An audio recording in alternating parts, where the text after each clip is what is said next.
A blind girl, a forbidden song, and a sunset bus stop. Norris didn't just hear her, he fought for her. A blind girl, a forbidden song, a bus stop at sunset. That alone was enough to keep Chuck Norris from walking away, but he had no idea that this single moment would draw him into a covert war between humanity and profit.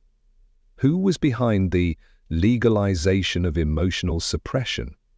And what could possibly make Chuck, who'd survived war, admit, "This is the hardest battle I've ever faced"? The fog fell over Santa Fe quicker than usual that day. Thick clouds hung over the western mountains. The sky slumped into a dark violet hue, as if the day had grown too tired to end gently. A brisk wind skimmed the rooftops of red-tiled houses and tumbled down rocky alleys of the small town. At a corner near the end of the rail line, an old bus stop stood, its paint peeling, its corrugated metal roof clattering in the wind. Beneath it sat a man, head slightly bowed, hands clasped, wool hat pulled low over his face. Chuck Norris. That name meant something to many. To the slow-motion door kicks, to the icy glare that silenced villains. But right now, in this place, he had no spotlight, no cameras, no script. Only the aching bones of an old man, trying to catch his breath for filming a PSA for veterans. He once told his manager, 10 minutes in the open air, that's all I need to reset. No one realized he meant it. His hands gently rubbed his knee, sore and stiff. Every seated moment felt like negotiating with time. The wind swept across the pavement, carrying the dry scent of dust and wildflowers. The last bus hadn't arrived. Somewhere behind him, a rusted metal door creaked in the wind, ticking down time unnoticed. Then, a sound. Not loud, not clear, but real. A voice. Soft, thin, fragile as breath echoing in the void. Not the polished sound of a trained singer, but the kind that rose from somewhere deep in the chest, a place that hadn't been spoken from in a long time. Chuck raised his head, turned slowly to the right, and for the first time, he saw her. She sat, curled beside the bus signpost, her face turned toward the highway, eyes closed. Not in rest, but like someone seeing with memory instead of sight. A young girl, grey sweater, frayed collar, long unkempt hair. A white cane leaned beside her, and still she sang, trembling, but never off beat. "Oh, Danny boy, the pipes are calling." The wind carried her voice, then dropped silent, like the sky itself was holding its breath. Chuck didn't move. He let the song touch him. Every word wasn't just melody. It was a whisper, sent to someone long gone. He'd heard this song before, at a military funeral, on his mother's old radio, in losses that were never named aloud. But never, never had it made him shiver like this. She ended the verse with a deep inhale, as if laying down a stone she'd carried on her chest for years. Chuck stood. He walked toward her slowly, and didn't want to scare her. He didn't want to disturb the fragile silence. "When you sing like that," he said, voice raspy from a day of few words, "who do you think of?" She startled, just slightly, but didn't turn. "Someone who promised they'd come back to hear me sing one last time." Chuck sat down, leaving space, enough to make her feel safe, and never came back. "No, but I keep singing, in case someone hears." A long pause. Chuck nodded. He didn't ask for more. Those who've lived know. Some stories don't need prying. They wait until they're ready to be told. A car sped by. Headlights swept across the awning, then vanished behind a bend. The girl folded her arms, shivering slightly. Chuck removed his light jacket, set it beside her. "The wind's colder now," he said simply. She hesitated. I'm not used to taking things from strangers. Lucky for you, Chuck replied. I'm no stranger to that song. She paused. Then her voice softened. Have you lost someone? He breathed deeply. Memories surged. My mother, my brother, a wife. And maybe, he said slowly, the younger me too. I just never went to my own funeral. She chuckled. Short and small, but real. The first real laugh he'd heard in days. My name's Mia, she said. No family, no friends, just the song. And Chuck, he replied. And I think that song just saved me from an empty day. The wind still blew. He didn't ask why she was there. Didn't ask why a blind girl sat alone at the edge of a dying bus route. But his eyes, weathered by years, noticed something. The way she avoided contact. The way her body tensed when the horn sounded in the distance. He'd seen those signs. In soldiers after the battle. In children who fled abuse. In his own reflection during the first years after the war. Pain has its own language. And he understood it. Do you sing here often? Chuck asked. Only Sunday evenings. They let me outside for exactly 30 minutes. The care center. They say I have emotional dysregulation. I need treatment.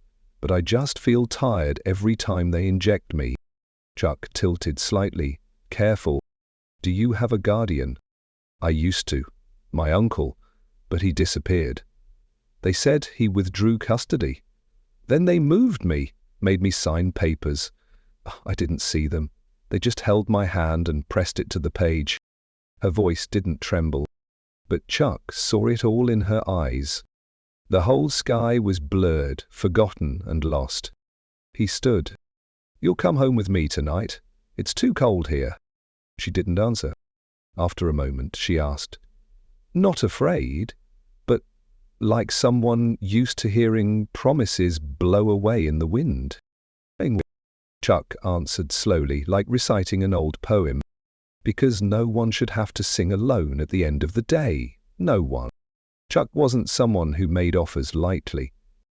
He'd lived long enough to know that even a simple invitation could be a kind of courage, especially when you're no longer young, no longer sure you can protect anyone. But for that girl, shivering beside the bus sign, the wind tugging at her hair, he couldn't walk away. Not because she was blind, not because of her voice, but because of her hands. When he offered his coat, they recoiled, as if someone had once grabbed her too hard. He knew that feeling. It doesn't come from the weather, it comes from memories burned into skin. They left the bus stop after dark. The moon was buried behind a thick layer of clouds. Only the headlights of Chuck's pickup truck lit the winding road leading up to the hills west of town. Mia sat in the passenger seat. She still held her cane, but her palms were tucked into her sleeves, as if hiding her trembling. She didn't ask where they were going, didn't probe, and she wasn't afraid. She was just quiet, like someone who was too used to letting others decide where she ended up. Chuck turned on the heater. The smell of old vents and worn leather filled the cab, a scent he'd known for 20 years. In the rearview mirror he caught his reflection. Older, more tired, but eyes still sharp. Eyes that hadn't yet allowed themselves to stop. My house isn't big, he said, breaking the silence. But it's quiet. There's a fireplace, and coffee boiled in a tin kettle. Mia nodded, not turning. My mum used to talk about coffee in a kettle, she whispered. I've never had it. They gave me sedatives. Said no caffeine. Chuck gripped the wheel. Something old stirred in him, a mix of anger and helplessness. He'd seen abuse in adults. But when it happened to someone defenseless, under the name of treatment, he couldn't sit still. He didn't ask further. Instead, he turned the radio dial to AM, found an old music channel. A mandolin began playing, distant, nostalgic. It reminded him of a place only people who lived through the 60s would understand. Mia smiled, just faintly. I know this song. Shenandoah, I sang it once for my uncle when I was in boarding school. Anyway, that one? Because it says, across the wide Missouri, I used to imagine my voice crossing the river to where my mum was buried. Chuck turned toward her, like someone seeing a long-lost memory come to life. How old were you when she passed? 8. Car accident. My dad was driving. He survived, but lost custody. After that it was one placement after another. Special schools. Then the center. My uncle was the only one who kept me home. But he disappeared. You don't think he left you, do you? She shook her head. No, he wasn't like that. I think they did something. They didn't want me out. I didn't do anything wrong. I just sang.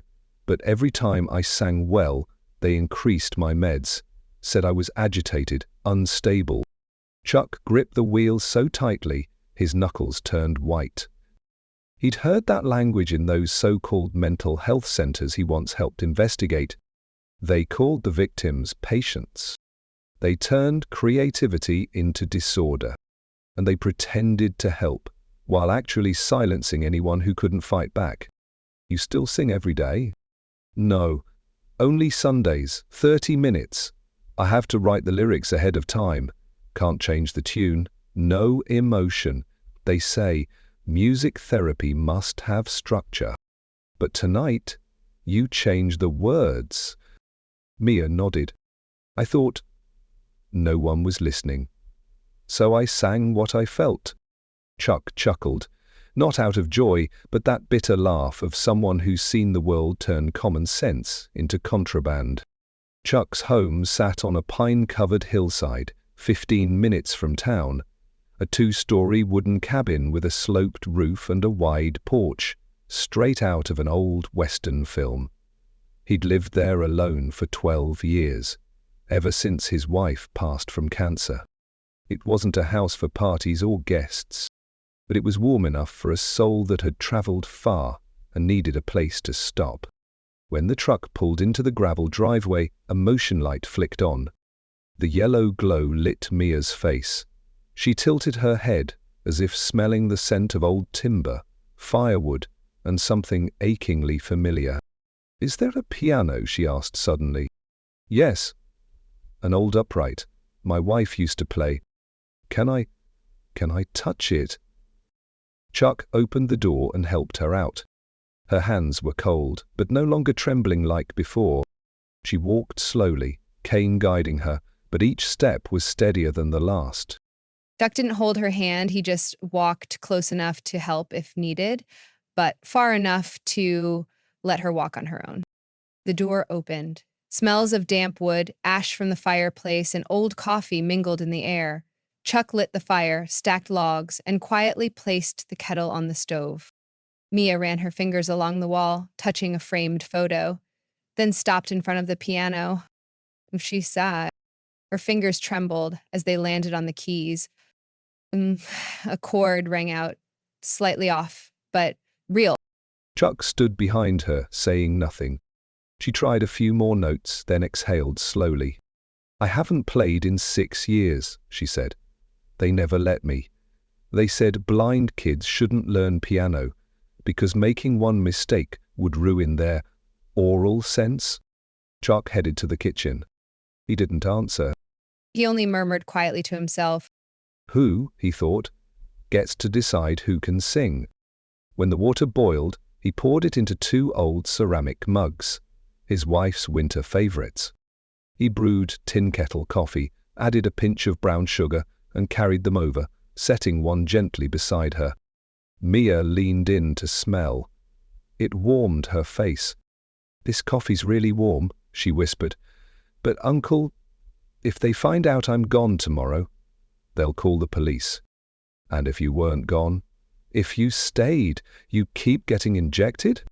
She nodded faintly. Chuck settled into his armchair, staring into the firelight. In 1984, he began, I pulled a boy out of a rehab center. He wasn't addicted. His parents put him there for being too quiet. 30 years later, he became Arizona's head psychiatric physician. Mia turned, biting her lip. So I could become something too? You already are something. The moment you sang at that bus stop, even if only one person heard, that was me. The wind howled past the window. Snow had begun to fall, light like a promise from nature. Mia sipped the coffee. Her hands had stopped shaking. And for the first time since they'd met, she smiled. Not politely, not nervously, but like someone finally allowed to live. That night, Chuck didn't sleep. Mia had long since curled up on the old sofa near the fireplace, her small frame rising and falling gently with each breath. She clutched a faded checkered pillow, one that had belonged to Chuck's late wife. He didn't wake her. He didn't go to his bedroom either. He sat at the kitchen table, his calloused hands laced together, eyes fixed on Mia's white cane, leaning silently against the armrest, like it held hundreds of untold stories. On the table, the radio buzzed with midnight static, tired commercials, weather updates, and a few old country songs. Chuck poured more coffee, not for the caffeine, just to keep the ritual. He opened the bottom drawer and pulled out a stack of old files, yellowed paper, a veteran PTSD counseling card from 1999. He rarely looked at them anymore. But tonight, he needed a reminder. Not all wounds bleed. The sound of sleep began tapping against the roof. A stubborn winter storm, sudden and unrelenting. Chuck opened his old laptop. In the search bar he typed, Line Treatment Center, Santa Fe, Private, Mia, full name. He paused. He didn't know her full name, because she had never been called by it, not during their time together, and perhaps not even during the years she lived in silence. He closed the laptop. He looked at the clock. 2:38 a.m. He stood to get her a blanket, but stopped. She was dreaming. Her brow followed. Lips moved, and then a sound broke from her. Not a cry, but a tiny whisper from deep in her sleep. Don't inject me. Still singing. Chuck froze. He gently touched her shoulder, whispering, It's okay, you're home now. Mia stirred. Her eye, still fogged with sleep, turned toward the voice. Did I fall asleep? Yeah, almost 4 hours. No one woke you. She exhaled, tears gathering quietly. I dreamed they made me stand in a room. 4 people held my limbs. One asked, Do you want to be famous or do you want peace? Then they injected me. Chuck sat beside her. Was that a memory? I know. But after dreams like that, I usually wake up unable to speak for 2 days.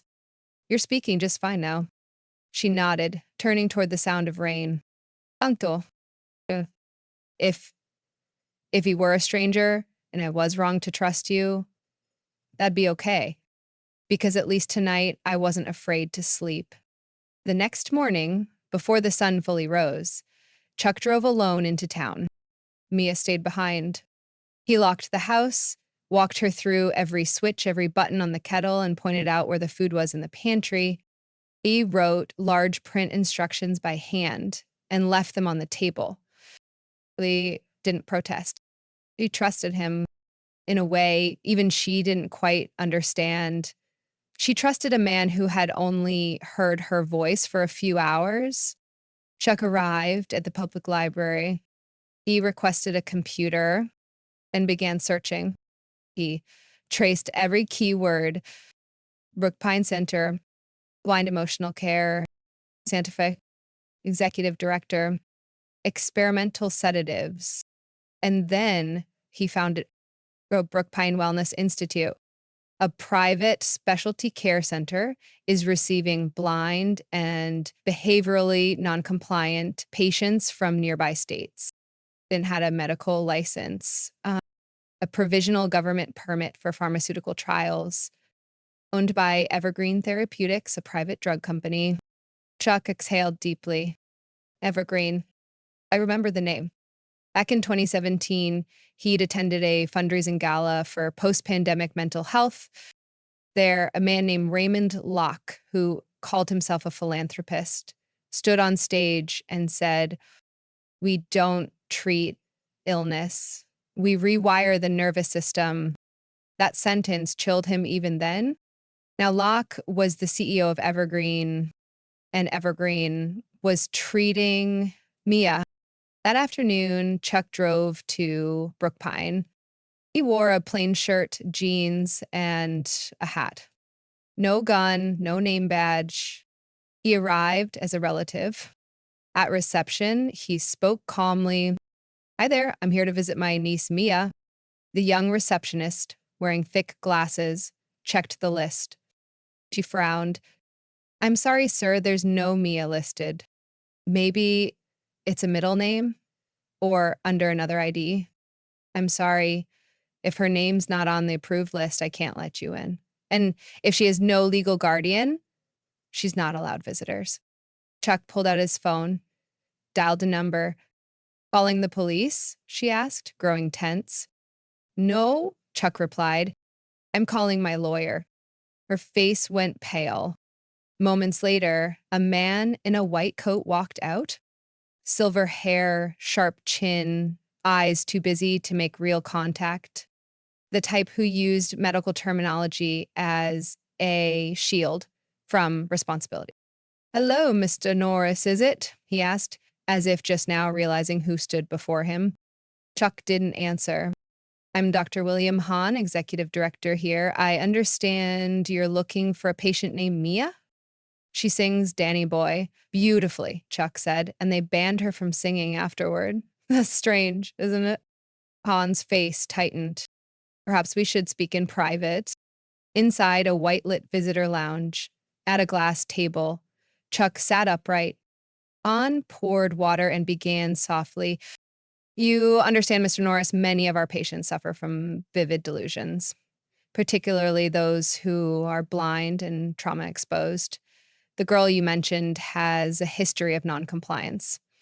She's refused medication. She's disrupted therapy." "Disrupted?" Chuck repeated. "Yes, she sang the wrong songs, screamed, self-harmed."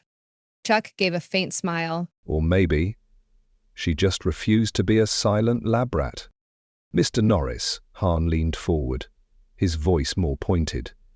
"As a public figure, I'm sure you don't want to entangle yourself in a federal liability issue. This girl has no guardian, no legal competency. We care for her within the bounds of the law."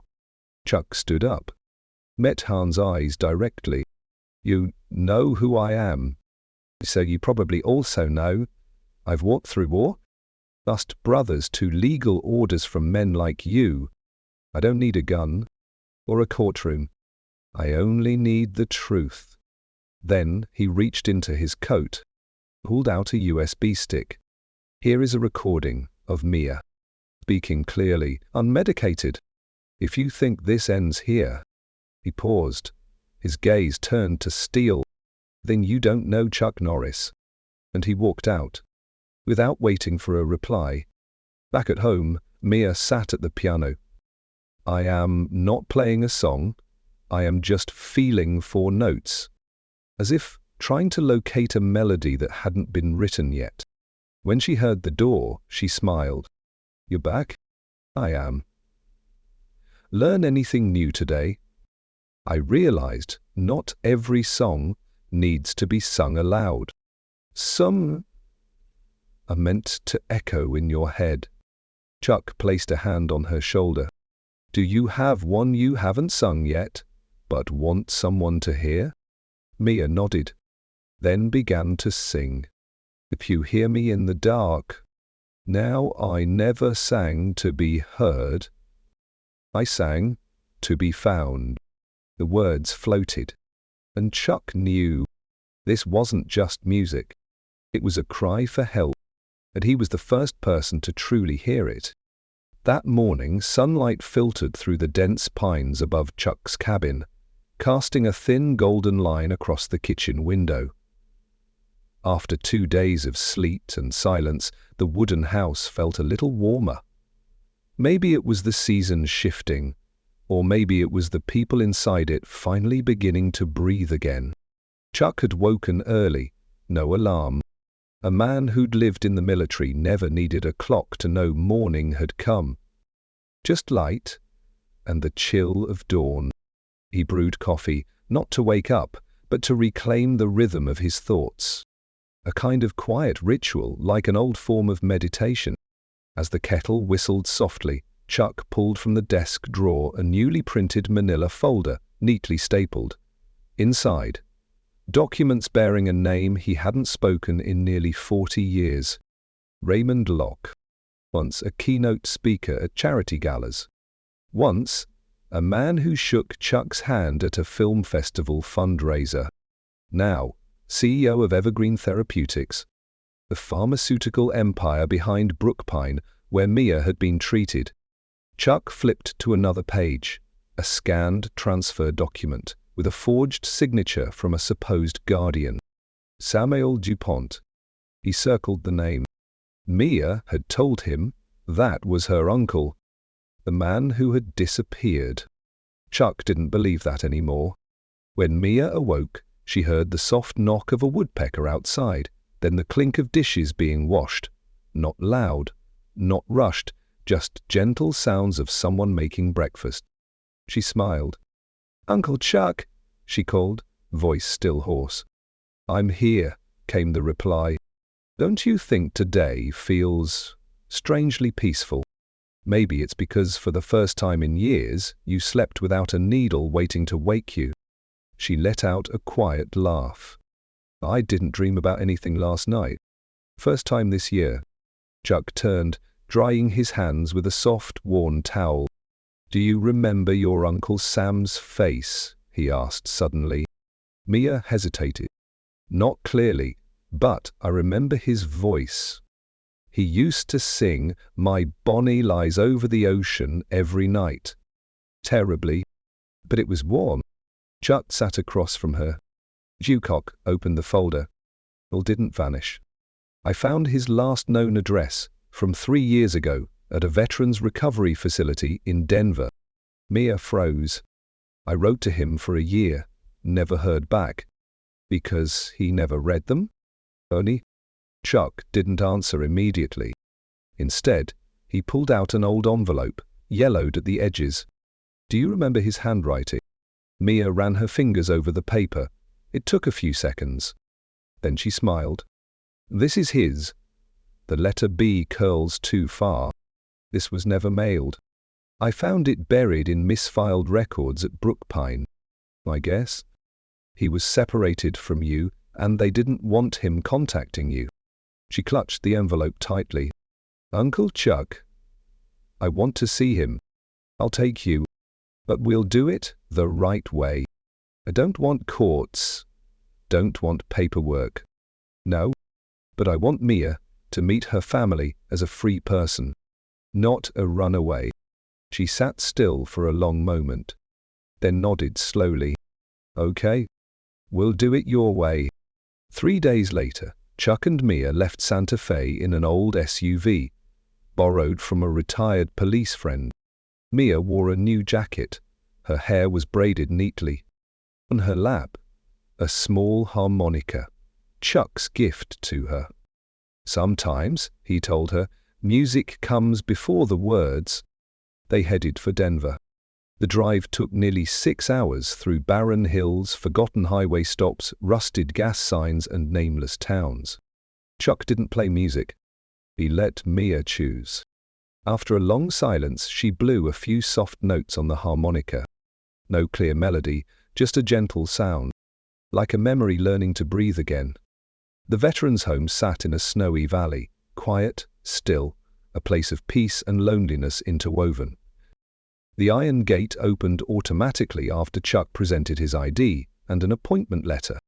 A nurse guided them to the last room on hallway D. The door creaked open. Mia stood outside. Inside, a man sat with his back to them. Grey hair, hunched shoulders, fingers running over a braille book he wasn't reading. Chuck leaned down. "Mia," he whispered. She didn't move. Then she sang. "My Bonnie lies over the ocean. My Bonnie lies over the sea." The man froze. The book slipped from his hand. He turned slowly. His eyes, cloudy from time, lit up suddenly with life. "Mia?" His voice cracked. She stepped in. "It's me, Uncle Sam." He reached out with both hands. She stumbled, almost fell, but didn't stop. She collapsed into his arms. He held her, shaking. "I thought they took you away, for good. I kept writing, but no one answered. They hid the letters, Uncle. They told me you didn't want to see me anymore." Chuck stood in the doorway, eyes reddening. He knew there is no pain greater than believing someone you love walked away. The entire afternoon the three of them sat near the window at a small wooden table. Chuck let them talk, only interrupted to refill water or adjust a cushion. As the sun lowered, it bathed Sam's silver hair in a glow that looked like resurrection. He turned to Mia. "Do you still sing?" She nodded. "Then sing something for me, but not one of the old songs." She smiled. I wrote one after hearing the first night's rain at Uncle Chuck's house." He stood. "No sheet music, no cane, no fear," and began. "If I find you across the silence, would you call me home again? I have sung through the shadows, not for fame, but for a friend." Her voice rang out. Sam wept. Chuck looked away. He didn't like watching people cry. But this time, he didn't stop them. Because these were the tears of someone no longer forgotten. The next morning, in Denver, a light mist still clung to the air as Chuck knocked gently on Sam's room door. He carried 3 paper cups of coffee and 2 small paper bags of cinnamon rolls. The scent of warm spice quickly spread through the quiet hallway, lined with pale green carpeting, where, most of the time, only the soft hum of wheelchair wheels and nurse shoes echoed. Chuck stepped in, but Sam wasn't in bed. Mia was near the window, her harmonica resting on the sill. The early light cast a shimmer across her face, making her misty eyes glimmer faintly. "Where's Uncle Sam?" Chuck asked, setting the tray down. Mia tilted her head. Her hearing, sharper than most, had already picked up the details. "He's out in the garden, near the old wooden bench beside the white rosebush." Chuck nodded. "You okay?" "I just finished singing Over the Rainbow. Not to cheer up, just to see how much I still remembered." Chuck didn't press further. He sat opposite her, gently placing the warm cup near her hand. "Did anyone hear?" She shook her head slightly. "It's all right. I don't sing to be heard. I sing so I don't disappear." Chuck's throat tightened. He had once heard nearly the same words from a young soldier in a PTSD unit long ago. That man had said, "I tell stories in my head each night, so I don't forget my own voice." Now, the girl sitting before him, so small, so fragile, was using music as a lifeline to stay visible. Sam returned at 8:30, a.m., walking slowly with a cane, but there was a spark in his expression, as if a second life had begun. "I sat in the garden," he said. "Thought about something my wife once told me. Your voice is the one thing no one can take from you, unless you hand it over. Yesterday, I realized maybe I did give mine away when I let them separate me from Mia." Mia rose, gently reaching out to touch his arm. "It wasn't your fault. They didn't need to win me. They just needed to keep me far enough away that you'd believe I chose to leave." Sam sat down and slowly pulled a small, dented tin box from his coat pocket. "In here," he said softly, "is your old Social Security card, a cassette from your elementary school recital, and a voice recording of you singing at 9 years old. I kept it with me always, until they moved me and took it away. Yesterday, I asked the nurse, told her I was a visitor, and she gave it back. Chuck stared at the box as if it was sacred. He asked gently, "How did they move you here?" Sam's face darkened. Police said I had cognitive decline, claimed I wasn't mentally fit to care for Mia. Then, some legal rep came, Alvin Gray, tried to get me to sign away custody. I refused. But the next morning, documents arrived saying I had consented. That was it. They placed me here. Mia clutched his hand. I was a forged signature. Sam nodded slowly. It looked similar, but it wasn't mine. I still have my real signature on file at the bank. I can prove it. Chuck sat silently, but, in his mind, pieces were clicking together. Mia hadn't been removed for medical reasons. She had been isolated to break her legal protection, to make her a voluntary patient of Brookpine. And if that was true, she wasn't the only one. Chuck stood. "We have to go. Today?" Both Mia and Sam looked up. "Go where?" Mia asked. "Back to Santa Fe. Not home. To someone who owes me a favor." That afternoon, Chuck drove the SUV south, Sam and Mia in the back. He didn't take the highway. He knew better. In the military, he'd learnt, if you don't want to be found, don't hide. Show up where no one's looking. They passed through dusty back roads, forgotten gas stations, and diners with no Wi-Fi. Mia slept briefly, her head on Sam's shoulder. His hand rested protectively over her hair, as if afraid she might vanish like a dream. Chuck turned the radio to AM 660. Bridge Over Troubled Water played softly. He didn't sing along, but he remembered every word. When you're weary, feeling small. He glanced at Sam. "You afraid?" "Yes," Sam replied honestly, "but less afraid than when I thought Mia had forgotten me. Not worried about legal trouble." Sam let out a raspy chuckle. "Chuck, I'm old. I don't need a judge to tell me I have the right to love the child I raised." When they reached the outskirts of Santa Fe, Chuck pulled into the driveway of a modest brick house. Iron gate. A wooden cross hangs on the front door. He knocked 3 times. A woman in her 60s answered. Silver hair in a loose bun, sharp eyes, calm smile. "Chuck Norris," she said dryly. "Every time you show up, I make more coffee." "Judith," Chuck replied. "This time, I'm not here for the coffee. I need you to verify a signature." Judith Vaughn was a retired handwriting expert. She had once helped Chuck during a high prefatory charity fraud case 12 years ago. She took out her glasses, flipped on the desk lamp, and examined both signatures. Sam's real one, and the one on the legal guardianship withdrawal. 20 minutes passed in silence. Then she looked up. "Different writers." Chuck nodded. "I need you to write that down. Sign, notarize." She did it without hesitation. As she handed back the form, she turned to Mia. "Do you know, Maria?" Mia hesitated. "I haven't sung that since I was 11. "Well, now's the time. Because today, someone is officially recognizing you are not insane. You are not delusional. And you should never have been locked away." Mia stood. No music. No stage. No fear. "Ave Maria. Gratia plena. Dominus tecum." The air stilled. Even the wind outside the garden stopped.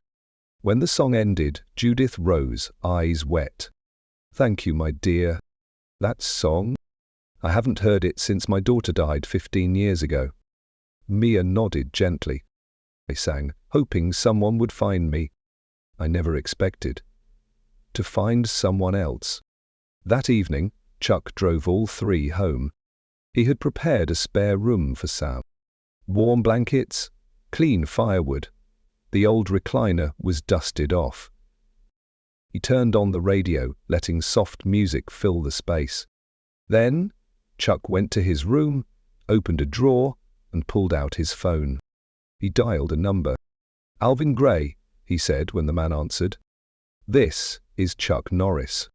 I have a verified signature report and an audio file you might want to hear before it reaches the F." Silence. "We know you orchestrated the guardianship separation, and if you think this ends with a check, you're dead wrong." Chuck didn't raise his voice. He didn't need to. He ended calmly. "You picked the wrong girl to silence."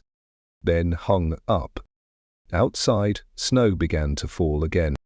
But this time, it didn't feel cold. The next morning, Chuck was up before the sun. The sky was still draped in navy mist, and a thin layer of frost glazed the back porch like old glass. He didn't turn on the lights, just moved silently through the kitchen, letting the faint glow from the fireplace illuminate his way. Sam was still asleep, snoring gently in the guest room. Mia lay curled on the sofa, harmonica clutched to her chest like a keepsake from another life. Chuck sat down at the kitchen table, opened his old laptop and began to organize the case. He pulled up everything he had. The handwriting verification report from Judith Vaughan. Mia's misfiled documents from Brookpine, obtained discreetly through a retired security officer. Sam's undelivered letters. Physical proof of intentional separation. Mia's recorded statement from her first night at Chuck's cabin. A video clip, captured by Chuck's mini lapel camera, documenting the confrontation with Dr. Hahn at Brookpine. He stared at the files on screen. No blinking cursor, no dramatics. Just the quiet presence of truth. This wasn't just about Mia anymore. 11:00 clock item. Chuck picked up the phone and dialed a name he hadn't called in years. Clarissa Hayes, a veteran investigative reporter. She was the one who had cracked open the Florida eldercare scandal in 2011. He trusted her, not because she owed him, though he had once helped her navigate a blackmail threat during a legal dispute, but because she couldn't be bought. "Clarissa," Chuck said, voice steady, "I've got a story. And this one isn't to inspire. It's to dismantle an empire." There was a pause on the other end. Then her voice was sharp, skeptical, but curious. "Chuck, are you sure? This isn't a movie script." "I'm sure. And I'm not playing a part. I'm being me." She agreed to meet that afternoon at a safe house on the outskirts of Santa Fe, a place she'd used before to protect whistleblowers and anonymous sources. When they met, Clarissa didn't shake his hand. She simply nodded, pulled her laptop closer, and asked, "What do you have?" Chuck inserted the US. For almost an hour, she didn't say a word. He listened to audio, zoomed in on video frames, paused, rewound, took notes with the precision of a surgeon. When she finally looked up, her tone changed. "Evergreen Therapeutics," she said grimly. "The press loves them. Award-winning PR campaigns. The CEO was featured in Forbes as a healthcare hero. They've got legal armor and deep pockets." Chuck gave a dry smile. He once gave a humanitarian award to a guy who ran unlicensed yoga classes for autistic kids who turned out to be a predator. Clarissa exhaled. "What do you want?" "No camera, no TV, just a written piece. Long. Documented. Posted under your New Mexico Sun investigation column." She tapped her pen. "We'll need witnesses. I have Mia. And if needed, I'll stand in front of a camera myself." Clarissa blinked. Chuck Norris testifying for a blind girl drugged by a legal institution? "You'll be blacklisted by half the pharmaceutical world." Chuck stared her dead in the eye. "Then let them blacklist me." 2 days later, the article went live. "The Girl Who Sang to Survive, a System That Silenced Her." 9 pages. Testimonies. Transcripts. Photos, audio excerpts. A living legend had stepped out of fiction and onto the battlefield of truth. Local TV picked up the story. Disability rights groups issued statements. An international human rights watchdog launched an inquiry. Evergreen Therapeutics, at first silent, issued a formal statement. All claims are unverified. Chuck Norris is being used as a tool for social manipulation. Chuck didn't respond with a press conference. Instead, he posted a single 30-second video on his social media account. It showed Mia singing Ave Maria in Judith Vaughn's living room. The caption read, "No, she doesn't need to prove she's safe. She only needed someone quiet enough to listen." Within 48 hours, the video surpassed 10 million views. Comment sections flooded with stories. They said I was unstable, I just didn't speak their language. I still hear music in my head, I just don't dare sing anymore. We weren't sick, we were silenced. 1 week later, Chuck got a call from an unlisted number. A man's voice, cold, controlled. "You're playing with fire, Mr. Norris." Chuck chuckled softly. "I've bathed in diesel and lit it with a Zippo. You think I'm afraid of fire?" Click. Chuck set the phone down. He knew not everyone applauds when truth walks into the room. But he also knew, once the light shines in, darkness has nowhere left to hide. 3 days later, the FBI launched a federal investigation into Evergreen Therapeutics. CEO Raymond Locke resigned. Legal officer Alvin Gray was subpoenaed. Brookpine was shut down pending federal review. The Department of Health began an emergency audit of behavioral care centers in 12 states. And Chuck Norris? He didn't go on a talk show. He didn't return to Hollywood. He didn't give a single quote. He stayed home. He baked bread with Sam. Practiced piano with Mia, reshelved his old books. And every night he sat on the porch in a newly painted blue chair, Mia's gift, listening to her play harmonica under the stars. Not for applause, not for healing. But because the sound meant one thing, she was still here. One evening, as Chuck was chopping firewood near the porch, Mia approached him, cradling a rough pencil sketch drawn on textured paper. She handed it to him, her fingers brushing his wrist. On it, 3 simple figures. An old man with a white beard, a young girl with long hair and a piano, and another older man seated, holding what looked like a map. Above them, in large, blocky handwriting, she had written, "We don't share blood, but we belong." Chuck stared at the drawing for a long time. Then, without a word, he stepped inside the cabin, opened the refrigerator, and took a small magnet from its side. He pinned Mia's drawing next to the only photo he'd ever kept in his wallet. A picture of his late wife laughing in the snow, 1982. As he stood back, he murmured softly, not to anyone, but not hiding from anyone. No, this house isn't empty anymore. Which came to the Santa Fe Mountains like an old friend arriving late, quiet, gentle, carrying little gifts. The smell of thawed grass, water trickling through gutters. A few early swallows were tracing loops across the sky. After months of snow and silence, spring didn't burst, it crept. But maybe that was enough. Maybe the people in that wooden cabin no longer needed loud arrivals.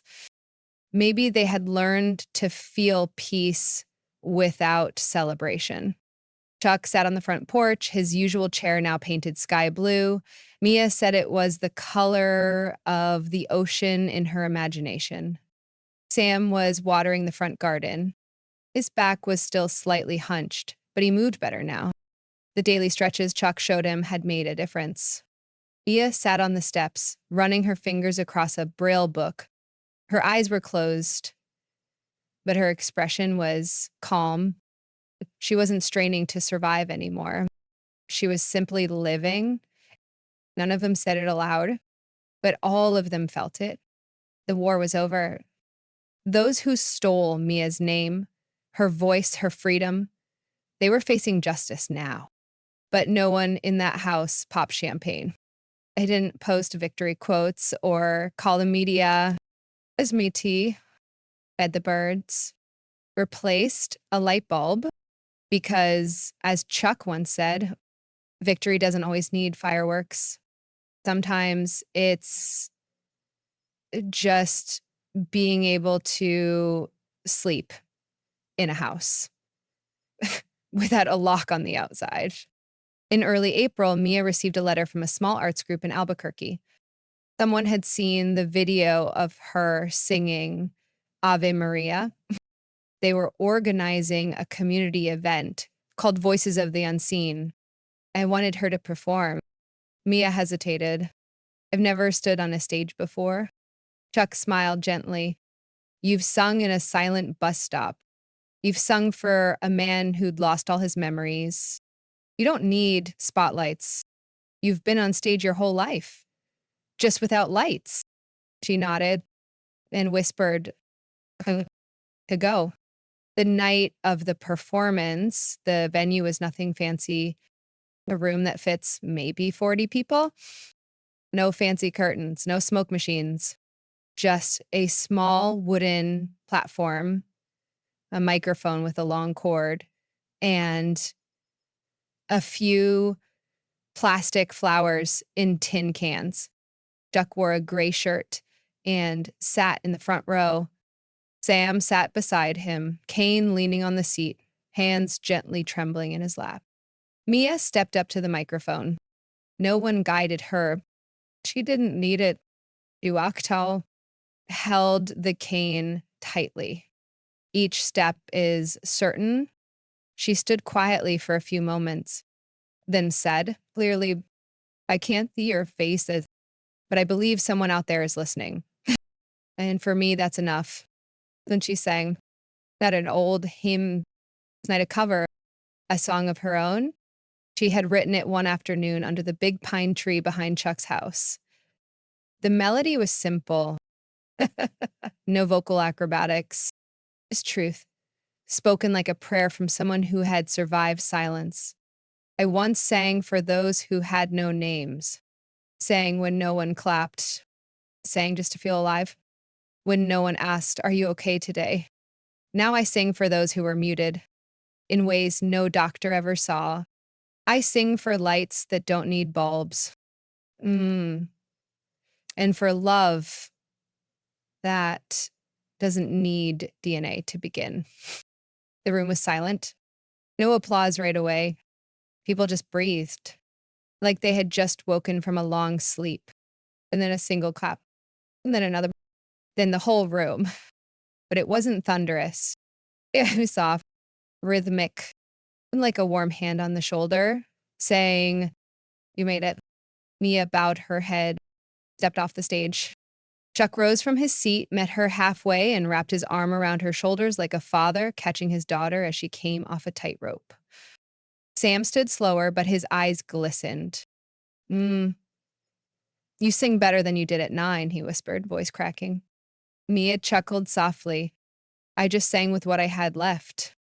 That night, they didn't talk about the concert. Chuck lit the fire. Sam brewed chamomile tea. Mia placed the harmonica, not in a drawer, but on the center table, as if to say, this is no longer a wound. It's an instrument now. Before bed, Chuck opened a drawer, pulled out Mia's drawing, and placed it beside a new photo taken on the porch. All three of them in the evening sun, their faces soft and real. Underneath it, he scribbled, family isn't where you're born. It's where you're finally allowed to sing in your own voice. Years later, Mia became a music therapy teacher at a small community center. Her students included autistic children, elderly dementia patients, and even former inmates learning how to feel again. Sam passed away one quiet autumn morning. Peacefully, with the tin box still in his hands. Chuck didn't write his birth or death dates on the headstone. Just 4 words. Ever let go. Chuck himself lived out the rest of his years in that cabin. No movie premieres, no interviews, no more action roles. Just a kind neighbor, an old man with coffee on the porch, and a quiet hum in his throat that never needed a microphone. When he passed, Mia found him. She didn't panic. She didn't cry loudly. She simply turned on the radio, found the old AM station, and played Shenandoah, then sat with him until help arrived. On his grave she left a small note. You saved me from silence, and I'll spend the rest of my life speaking for those who still can't. Thank you for not walking past my voice that day. Mia. A few years later, a grainy recording of a girl singing The Girl Who Sang to Survive began circulating online. No backing track, just a single voice, with birds and wind in the background. It wasn't on any charts. No music video. No label. But thousands of people saved it to playlists titled, For When I Need a Reason to Keep Going. The end. Final message. Not everyone needs a hero with a cape. Sometimes all they need is someone who doesn't walk away when they hear a voice singing at sunset.